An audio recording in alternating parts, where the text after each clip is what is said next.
নহয় AIUDF অসম নামৰ মাতৃজনীৰ কাৰণে কুলংগাৰ পুত্ৰ কুলংগাৰ বুলি কৈছো। অসম ভিটিম চিটিম নাই।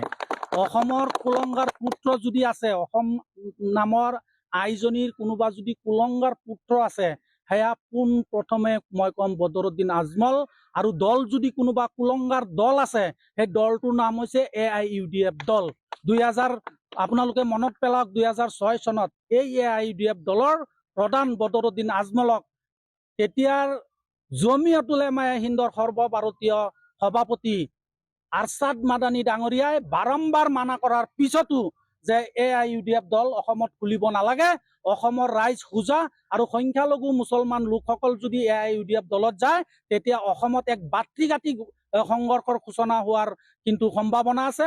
আৰু অসমখনক ভাগ ভাগ কৰি সাম্প্ৰদায়িক ৰাজনীতি বিজেপি কিন্তু ইয়াত পাতনি মেলিব।